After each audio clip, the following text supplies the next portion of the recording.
Redditors ages 30 and up, what's the best life advice you could give to someone who just hit their 20s? Benedizel said, stretch, moisturize, start saving money. Dentist Secret 4923 said, and a Roth IRA if you don't have a 401k they don't match, you met your match. And pay off a home as fast as possible. Eliminating risks in your personal life lets you take on risks that actually have good rewards, career changes, going back to school for a bachelor's, master's, PhD, starting a business, having kids with a stay-at-home wife, etc. MBH 1800 said, I have to disagree on this. I made my hobby my job 10 years ago, and I've been loving every second of it. My life would be way more shitty with a boring job and my hobby being cramped by not having access to the equipment and community I have today. On a Journey said, if you marry someone because they are your best friend, you share a common philosophy on life, have common values, and want common goals and your future. Amen to this.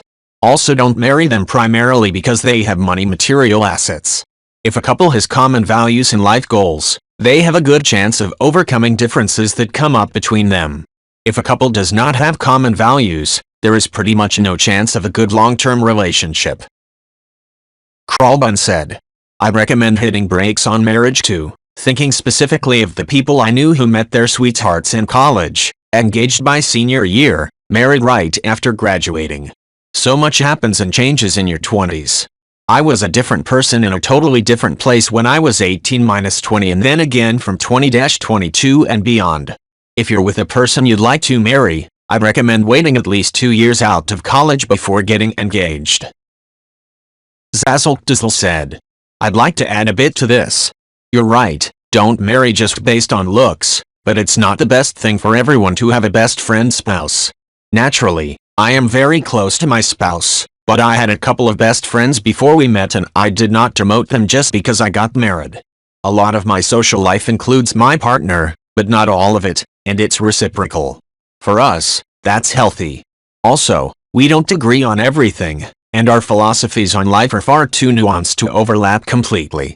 And people change. We've diverged on things we agreed on when we got married, and come closer on other things. The important thing is that the other person lets you be you, and when you don't agree you have a way to still function as a family. Ada, all that said, don't underestimate the importance of sexual attraction. You won't be best friends all the time, you won't even get along all the time, but physical attraction can really help you through those spots. As Dan Savage says, sometimes I want to strangle my husband, but then I picture it, and I see him, and I think, but that's the face I like to blow loads on. Artsidif said, you save the ones that feel effortless, no drama. I have a couple close friends that I only catch up with a couple times a year, but when we do we can pick right back up. Other friends, we text all the time but hardly ever see each other in person. Recognize preferred methods of communication, too. One of my partner's friends, who lives across the country, never texted back. Turns out he's just a phone guy. They call each other once every couple weeks. Alfadad said, yes. At 19 I got in my previous employer's 401k match and contributed the max that they matched, 4%. I didn't make very much, but after I left 14 years later I'm sitting on 110k. Compound interest is really showing now. I've heard your 401k typically doubles every 7 years, so hopefully I'll have $1 million plus the pension from my current job. Brazilian engineer said for most people, the answer is a total stock market index fund. There are quite a few variants. Most will be fairly equivalent as long as they are low fee. Significantly less than 1% fee is preferred. The following is USA specific. If your employer offers a 401k match, make sure you contribute enough to get the full match, and make sure it automatically goes into either a total market fund or a target date fund. 401k programs tend to only have substandard funds with relatively high fees available, but the company match does more than make up for it. After you were earning the full match, if you can, you should probably also contribute to a Roth IRA. Open an account with a broker such as Vanguard or Fidelity, and contribute as much as you can. The max you were allowed to contribute is $6k per year. With this account you should have better index fund options. VTSAX gets recommended quite a bit. It does have a $3,000 minimum initial purchase, But after the initial purchase, you can set up automatic monthly purchases in I think any amount. If like most people you don't have $3K ready to start out, you can buy VTI instead. Once you have purchased $3K worth, you can sell or convert your VTI shares to buy VTSAX. TLDR, if you want the extra easy version, just set up automatic deposits at betterment.com. Step 45 Day said, I'm not an investment professional, but my advice, after the advice to see an investment professional, would be low-cost index mutual funds to limit risk but still take advantage of the market and compound interest. I would also take some percent, say 5-10%, and invest in what you believe in. Specific company you think will do well? Green energy? Legal weed? Crypto? Cruise lines, etc. Complaint Expensive said, when I was told this, it came from the president of the mortgage originations and subservicing company I did his work for, which mostly included running an S/400 and producing weird reports for investors. I was 21 years old, had just been handed paperwork for a 401k, and had no idea WTF that even was. You're probably right, that may be too conservative a strategy for some young folks, but it was still a good piece of advice. A few years later, I watched the mortgage crisis happen before my eyes. We had a boatload of dirty countrywide loans, and I was replaced with a recent graduate they could pay less. It ended up working out in my favor in the end, because humans aren't meant to live under fluorescent lighting, but I still laugh about being the one that created a floppy for Experian, Equifax, and TransUnion to send everyone's credit reports. I used to cover for the guy that sold all our loan package to Fannie Mae, and knowing I was moving millions of dollars around is ridiculous considering who I am now, and the fact that I now live off less than $12,000 a year. My retirement fund now consists of beer cans. Mathematician said, be yourself. Don't waste your youth trying to be something you're not and trying to make people happy that ultimately don't matter. You do not need validation from your peers to do something you're passionate about, just do it. Spend time alone, get to know yourself. Love yourself. Be happy, don't be afraid to fall in love and be heartbroken.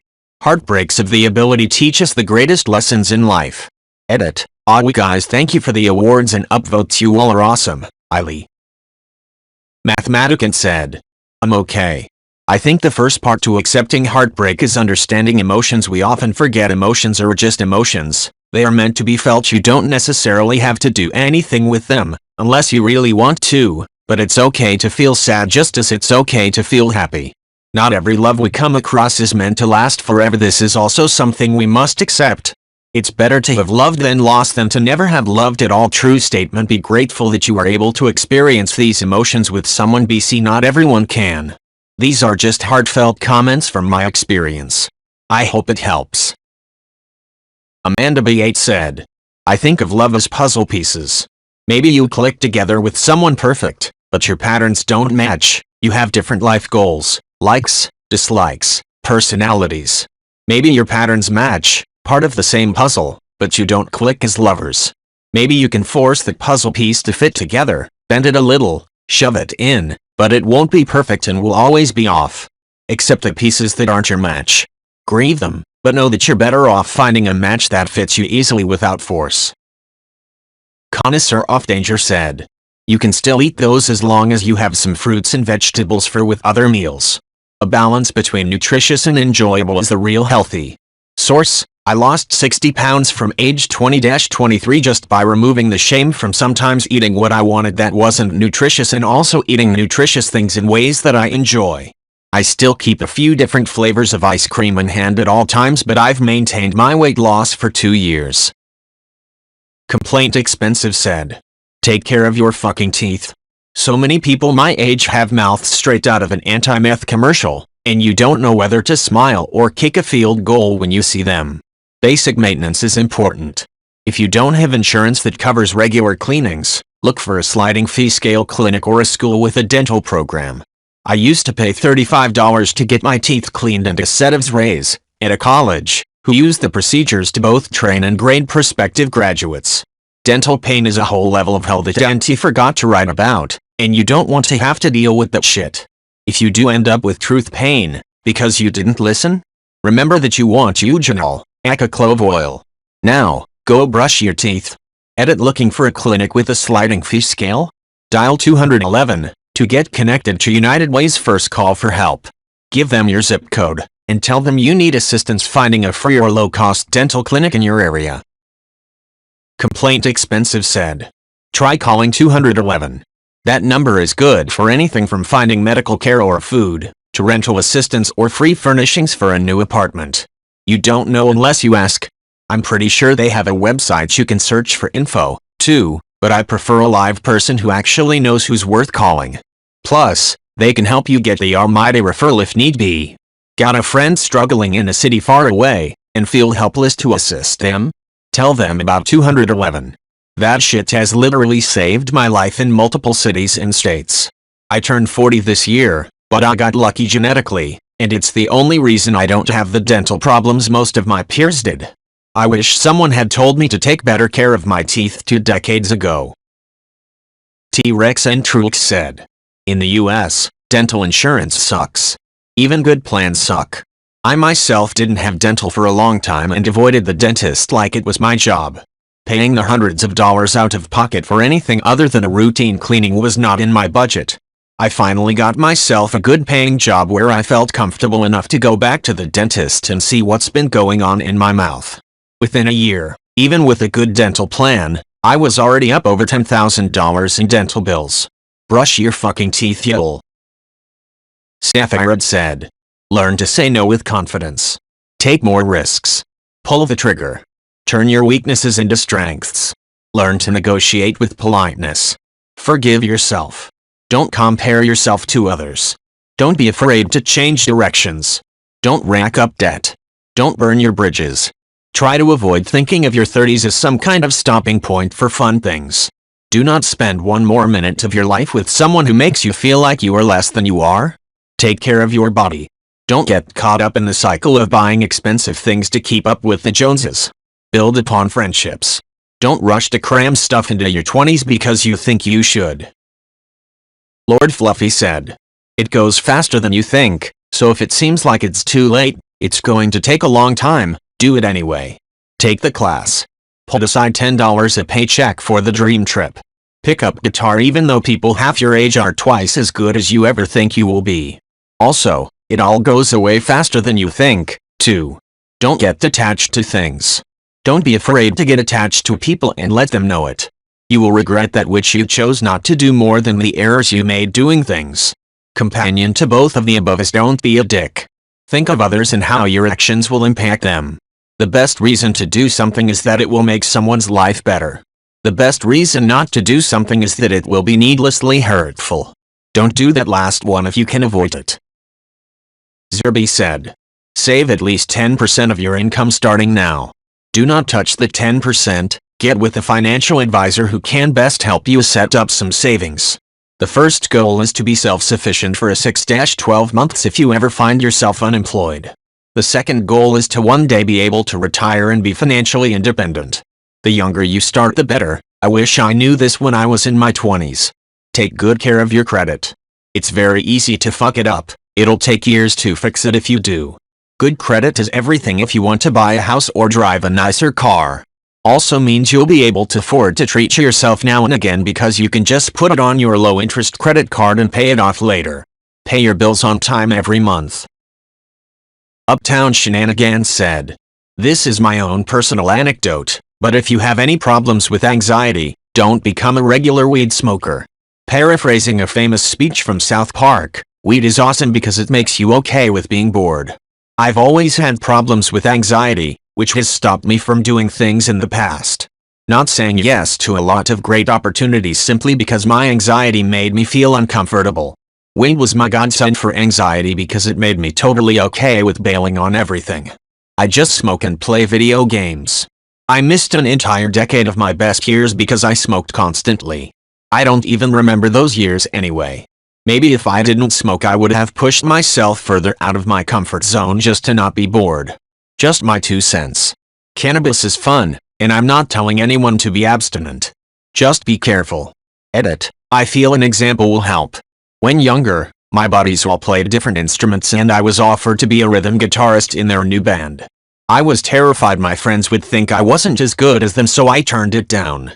Fuck you, anxiety. And then when I started smoking, playing guitar was too much work, so I stopped. I haven't played in years. Lonk the Sane said. Learn how to fix stuff. You will save tens of thousands over the course of your life by learning basic to intermediate DIY skills. The best part is, because fixing your own stuff is a dying art, you can make money from it if you're even half decent at it. A good example was changing the mixer bar on my shower recently. A local plumber would charge about £80, more if it was an emergency, to do that. It took me 10 minutes using a single wrench and PTFE tape. Cerebles said. Take care of your teeth. It's extremely cheap to do and extremely expensive to fix later. Learn how to manage your money. Now. Make lists. Download budget apps. Learn how to prioritize. Don't go around saying LOL I'm not good with money. It's addition and subtraction. Learn how to save your money. The earlier you save, the better off you'll be much later. You may not always be able to save, life gets in the way, but don't use that as a crutch to never save. Rules exist for a reason. Follow the rules. Should rules be challenged and broken and reviewed periodically? Yes. But don't do this until you understand why the rule was put in place in the first place. Most rules society has that seem stupid and counterproductive have perfectly valid reasons for existing. Some don't. But don't start with that assumption. Everything is about balance, and it's hard when you are a young adult, since you just got the freedom to be the adult. But you can't spend money every weekend on expensive experiences and then decry the state of your budget. Older people and older generations didn't get to do this, either. Cerebles said. Network. This doesn't mean glad hunt everyone at every party and fake being an extrovert. What it does mean is that people should know who you are. If you sit at your desk and never talk to anyone and never expose yourself to other experiences, no one will ever ask for you when it comes times to do stuff. Just showing up is like 90% of the battle. Why should you want to do more stuff? Despite what Reddit will have you believe, that's how you make more money, become more successful, however you want to define it. You're never going to get a promotion, better job, etc. unless you prove that you should get the promotion. It's not a video game where if you grind killing rats in a cellar for long enough you'll get a treasure. Friends are going to be different than high school. Everyone is going to have different jobs, different availabilities, different comfort levels now. People are going to be exploring education, relationships, etc., and that's going to shift priorities. And that's okay. Don't make the mistake of trying to cling to the same intensity of friendships as you did before, because it's not going to be healthy. Cerebles said. Form social capital. For many people, that's family, usually friends. But it could be your workplace, or church, or a civic organization, or a hobby, just, really anything. If you don't have access to one, find another. You want a pool of people that you know enough and are diverse enough in experience that you could call them up and ask for advice or ride help in an emergency without it being an ordeal. Never play the jealousy game. Everyone moves at their own pace. If all your friends are in a relationship and you're not, try not to stress about it.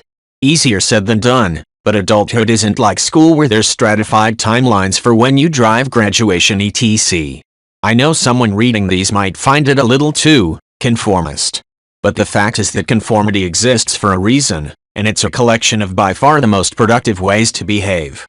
That's why it's conformist. It's the biggest because it works. And, as an aside, conformity isn't a synonym for perfect. Mainstream society has plenty of problems we need to challenge, change, and overcome, but that doesn't mean it doesn't work.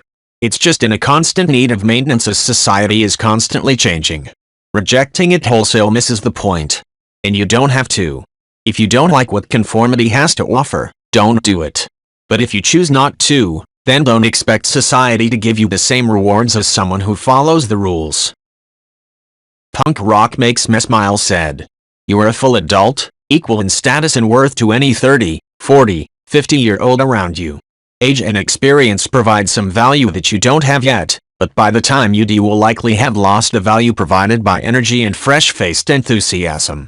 None of it matters. All that matters is the quality of your character and contributions.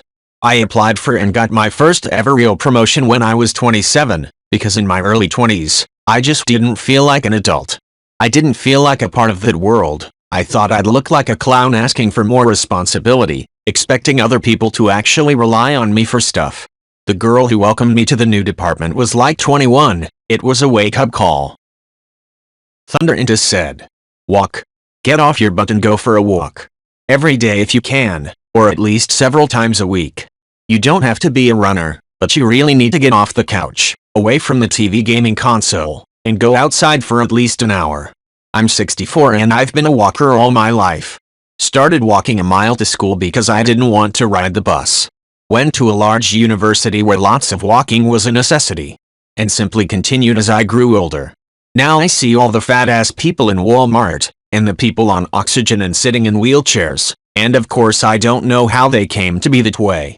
But I bet they didn't walk there." Ben Joss in Space said, "Here's all the advice I wish I had gotten in my 20s, that I'm catching up on now at 37. If you live in the US, invest the maximum amount into a Roth IRA, and then do it again every year. It's one of the best ways to build wealth so you can retire early. Buy a home as early as you can. It's better to own and build equity than to rent. Especially the way home prices keep rising. Take a lot of photos. You'll regret not having pictures of yourself, your family, your friends, and important life events later. Every day, exercise a little. Read a little. Go to bed before midnight. Wake up before 10 a.m. If you have a car, take good care of it. Keep track of popular culture. It's nice being able to understand what the young people at the office are talking about. Decide if you want children, and plan for whatever you decide." Random Person 648 said, "Don't be desperate to do things within a timeline. You are so young with so much living to do. Don't compare where you think you are to your peer group. They may have a completely different agenda to you. Relish this time to enjoy life. Be frivolous within safety boundaries but stop chasing where you think everyone wants you to be. There is enough time in the future to become all grown up. Also, if you feel like you were alone, you are not. Most people your age feel that sense a lot, especially when they are exploring life. I know I was a brave 20-something-year-old, but I wish someone gave me this reassurance. Most importantly, you are going to be okay. Make your mistakes and learn from them." Ephesians said, "I'm not quite 30 yet, but I'll pass along things I wish I knew or stuff that worked out for me. If you've got a job that offers 401k, max out your contributions. You won't even miss the few extra dollars a week, and by time you're 30 you'll have 100k plus you didn't even realize you had. Go to the gym, get in shape now. If this is an issue for you, take care of it early. It gets so much harder to lose weight and get in shape as you get older. Learn to cook. This is helpful for a number of reasons. You save money, you eat cleaner and healthier, but also it's a nice way to impress a significant other or person you're interested in dating if you cook a fantastic meal for them. On the topic of significant others, don't be in a rush. Have fun, date people, do your thing, but don't be too quick to settle down and make lifelong commitments. Especially in your early 20s, you barely know yourself, if at all. You need to experience more of the world before you make any lifelong choices. No disrespect to the people who do find their soulmate in their teens or early 20s. It's just I've seen way more of those relationships end badly than happily ever after." Ephesians said, "Finally, learn something. IDK if you go to college or not. College is the right choice for me, although it took me a few years of fucking around to realize it. It doesn't necessarily have to be the right choice for you, but make sure you learn a skill or trade and start that process. If you are entirely lost and don't have a clue what you want, I suggest finding a good union job. My brother was in that position and I got him a job at UPS. He's 26 now and makes $40 per hour plus full benefits and paid time off. Just make sure you think about being financially stable, not just this week or month, but for the next few years or decades. I hope some of this helps. Like I said, these all come from either mistakes I've made and corrected throughout my 20s, or advice given to me that worked out well.